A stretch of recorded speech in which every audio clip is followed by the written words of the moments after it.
Napansin mo ba na tila'y mukhang nagme-mental breakdown na si Miss Myanmar?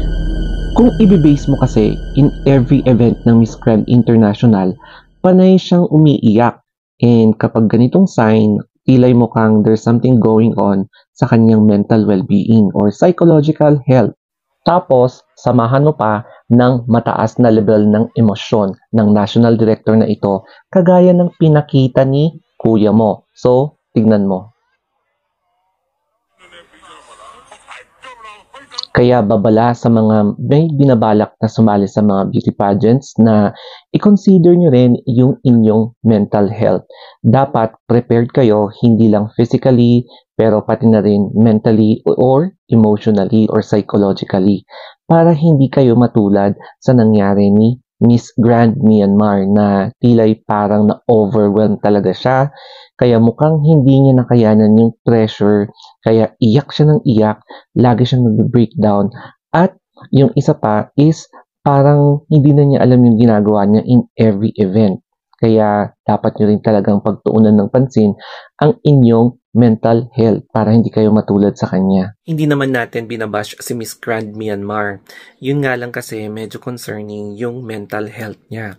Kasi nakikita natin na lagi siyang nag-breakdown in every event such as in national costume and then mas lalong-lalo na nung after the coronation night.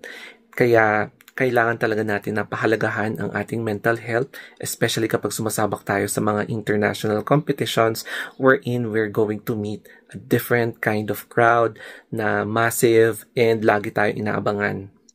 Pero mas naging maingay ang eksena ng Myanmar, lalo na nung nagsalita ang national director na ito na di umano'y meron pala daw silang usapan ng national director din ng Miss Grand International na sana'y higher ang placement ng Myanmar sa Miss Grand International aside from sa second runner-up rank.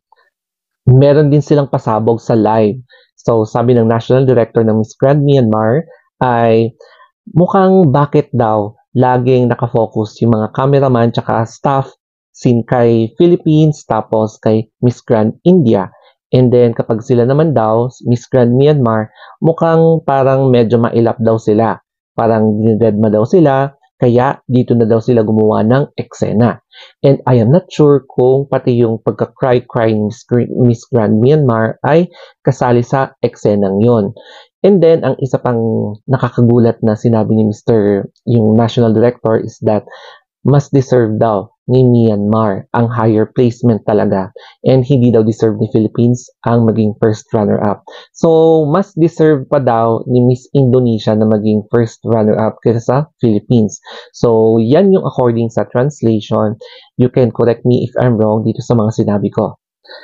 Kaya tuloy nadagdagan na naman ang pressure kay Miss Grand Myanmar at ayan ulit, nag-breakdown na naman siya. And kitang-kita nyo sa kanyang face na tila'y hindi na niya alam ang gagawin niya kasi nga hindi lang siya, kundi pati yung national director niya ang umiingay right after the pageant. Kaya kung makikita nyo, super overwhelmed siya. Mukhang dito nagsimula ang lahat nang magsimulang mag-breakdown si Miss Grand Myanmar.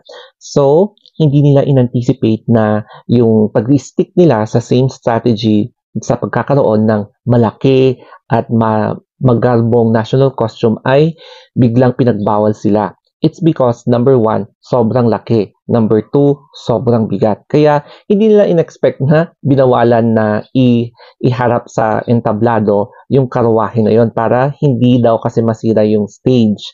Tapos, ang pangalawa dito is yung kanyang age. So, hindi ata pinaghandaan ni Miss Grand Myanmar na may mga instances na hindi pwede yung strategy or hindi pwede yung tactics nila in which parang yun yung hindi niya talaga naisip na gawin kung paano tanggapin. In any case, there are some instances na mag-fail sila sa strategy nila. Kaya parang nawalan sila ng plan B o kaya plan C and ang ending, mag-breakdown ka talaga kasi hindi mo alam ang gagawin mo. And at that young age, parang she is still longing for support. She is still longing for someone to comfort her in which kapag sumasali ka talaga ng pageant, dapat independent ka, marunong ka dapat gumawa ng paraan para to make ends meet.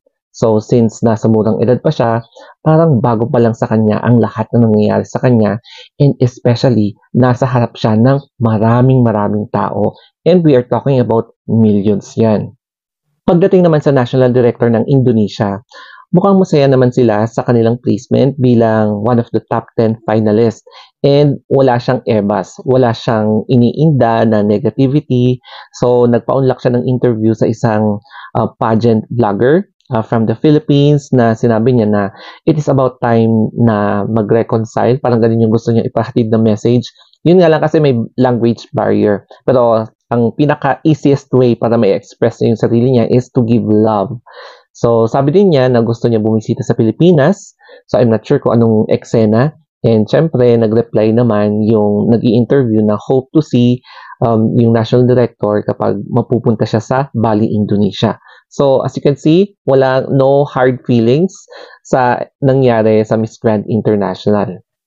Pero nasasayangan talaga ako kasi ibinabalik na, nire-relinquish na ni Miss Grand Myanmar yung kanyang second runner-up placement.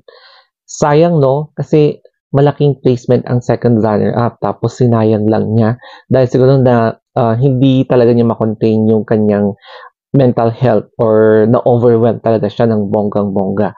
So, dahil dyan, ibabalik niya yung crown, tapos ibabalik din niya yung sash. So, I'm not sure kung ano yung mangyayari. Pero, binabakantihan na niya yung kanyang placement.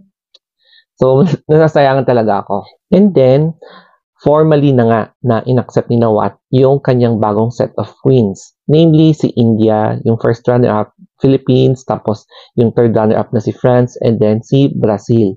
Yun nga lang, wala si Myanmar, second runner-up, kasi nga, binibigay na niya yung kanyang second runner-up placement, and kapag ganito yung nangyayari na eksena, I do believe baka ma-accelerate si France and then Brazil, tapos babakante yung fourth runner-up. So baka huhugutin yung fourth runner-up from yung top 10 finalists. So tingnan na lang natin kung ano yung magiging announcement ni Nawat kasi pino-formulate at pino-process pa nila yung dramang ito. And dito na magko-close ang ating chapter sa Miss Grand International.